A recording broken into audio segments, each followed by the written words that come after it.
Welcome back to Class 2. In the last class, you took the first step towards understanding your money and your future. Today, we're going to gently explore the habits and patterns that hold most people back, often without them even noticing. This is not about pressure, it's about clarity and honest guidance. So take a breath, settle in, and let's continue your journey together. Let's begin.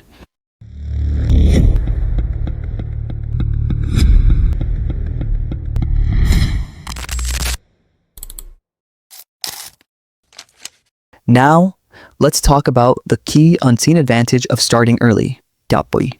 If you begin building skills, income, and financial habits in your early 20s, you set yourself up for a significantly stronger future. I started earning when I was 19. And trust me, the money wasn't impressive at the beginning. It was small, but it built confidence. It taught me discipline. It gave me momentum. By the time real income started flowing, the habits were already in place. And here's something interesting.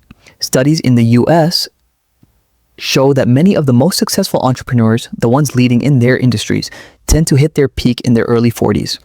That means most of them began experimenting, working, learning, failing, and growing in their 20s and 30s. They didn't wait for the perfect time. They started early, gained experience, and built courage over time. When you're young, you can take risks with far less fear. Why? Because you don't have much to lose yet.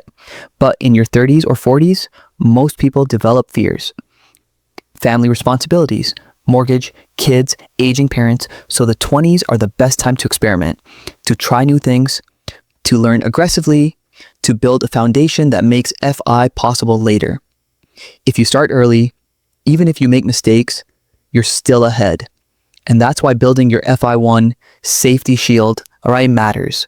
Because once you have that 10-year cushion, you can take bigger and smarter risks without fear. All right, pause here for a moment. Let this sink in. Your income growth in your 20s plus your discipline plus your early start equals the speed of your FI journey. When you're ready, we'll move into the next section. What destroys FOI and the traps that can delay your progress for decades. Before we dive into the specific traps, a quick bridge. Now, we'll look at the things that most often destroy someone's financial independence journey. The silent drags that eat your progress while you're busy living. Let's start with the big one, consumer debt. Debt is money borrowed from your future self. If you take on loans for things you don't need, credit card balances, high interest personal loans, buy now, pay later schemes, you're forcing your future self to pay interest on choices you make today. Credit cards are promoted as a convenience, and they can be useful when used responsibly. But in your 20s, when mindset and habit are still forming, credit cards become traps. You get a new phone, a weekend trip, a fancy gadget, the balance creeps up. Minimum payments become a habit. And interest, it compounds against you. So here's a practical rule of thumb. Treat credit as a tool for convenience, not free money. If you can't pay the full balance each month, don't buy it. Now, loans come in many forms in the US. Student loans, car loans, mortgages, and personal loans.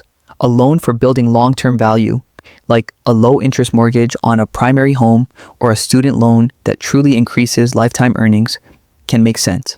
But many people use loans to fund lifestyle choices they can't afford. Remember, a loan is your future income borrowed today.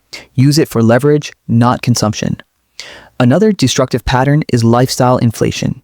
When your income grows, your spending tends to grow too. You move to a larger apartment or buy a nicer car the moment you get a raise.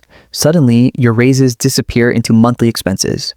If you want to accelerate FI, keep your lifestyle in check while your income rises. A practical habit. When you get a raise, automate a large portion of it into investments before you get used to spending it. Let the new salary pay your future self first. Now, family, pressure, and emotional spending. Many people feel obligated to support extended family or to match social expectations. Buying gifts, funding events, or building a house in the hometown. These are honorable intentions, but they can derail your FI plan if not managed with clear boundaries and a budget. Here's how to handle it. Identify family needs versus family wants. Commit a reasonable percentage of your income to help where it's genuinely needed, but avoid letting emotional pressure consume your savings and investments. A final common trap in your 20s is FOMO, the fear of missing out. Social media magnifies it. Everyone seems to be traveling, buying the latest gadgets, or showing off their success. You'll see friends posting luxury trips, new cars, or designer gear. Compare less, plan more. A concrete example: when I was younger, I wanted to buy a big, flashy car because it felt like status. Instead, I bought a reliable used car and a practical model like a Civic and kept my mental energy focused on career and savings. That choice gave me freedom, fewer payments, less stress, and more money to invest. So the summary of traps: credit and high interest debt, lifestyle inflation, emotional family spending, and FOMO. And the antidotes are just as practical.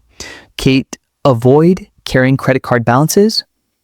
Use loans only for things that create long-term value and understand the interest and terms. Automate raises into savings and investments. Set clear family support boundaries and a budget for discretionary spending.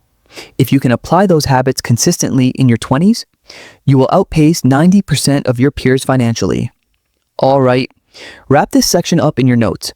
We're about to transition into a few very tactical steps: emergency funds, asset allocation basics, and a practical path to building FI1. But first, take a breath and let the warning sink in. Before we build wealth, we need safety. Most people start investing before they even have a safety cushion. And then, when life hits, a job loss, medical bill, or car repair, they pull money out of investments at the worst possible time. That's why step 1 on the financial independence roadmap is simple: build your skirger. Emergency fund? Think of this as your first layer of protection, the cash that keeps you calm when things go wrong. Now, how much should you save? In the US, the rule of thumb is 3 to 6 months of expenses. So, if your average monthly cost of living is $3,000, your emergency fund should be between $9,000 and $18,000. If your job is unstable or you're self-employed, lean toward the higher end, 6 months or more. Where do you keep it? This money isn't for investing, it's for quick access. So keep it in a high-yield savings account, a money market fund, or a short-term treasury account. It should be safe, insured, and liquid. Building this fund takes time. You can start small, maybe automate $200 or $300 each month until you reach your target. When that account balance hits your goal, you'll feel something powerful. Peace of mind. You'll stop feeling panic every time a surprise bill arrives, you'll stop depending on credit cards for emergencies, and you'll gain confidence to take smarter career and investment risks. That peace of mind is your foundation. Without it, everything else in finance is unstable. So your action step right now: open a dedicated high-yield savings account, one you don't touch for anything except true emergencies. If you already have savings scattered around, consolidate them. Label that account emergency fund. Naming it creates emotional separation. You'll be less tempted to spend it. Once this fund is ready, you officially unlock the first level of FI1, what I call your safety shield. Now that your emergency fund is ready, let's take the next step: building your FEA1 safety shield. This is the stage where you move from financial stability to financial independence, where you're not just surviving surprises, you're preparing for long-term freedom. So what exactly is FI1? FI1 stands for SASKT, Financial Independence, Level 1. The point where you've saved and invested enough money to cover about 10 years of your living expenses. Let's make that concrete. If your average annual expenses are around $40,000, your FI1 number is roughly $400,000 in total assets. That doesn't mean you quit your job tomorrow. It means you now have a decade of financial security if something goes wrong. 10 years of freedom is powerful. It gives you courage to change jobs, start a business, travel, or take creative risks without the fear of running out of money. Now, how do you build it? It begins right after your emergency fund. Once that's filled, you start investing consistently. A portion of every paycheck every month. You can use a mix of index funds, ETFs, or retirement accounts like a 401k or Roth IRA. The key is automation, because consistency beats intensity. Your focus in this stage isn't get rich quick, it's Build a stable, self-sustaining base. Think of your EVA1 like a protective wall. The higher and stronger it grows, the calmer your mind becomes. When markets drop or your job changes, you won't panic because your wall is solid. That stability changes how you think, how you plan, and even how you behave at work. You stop acting out of fear and start making decisions from confidence. So, let's talk structure. Most people divide their FI1 safety shield into 3 layers. Cash layer. About 6 months of expenses in your emergency fund. Stable investments like key treasury bonds, CDs, or diversified bond funds. Growth layer.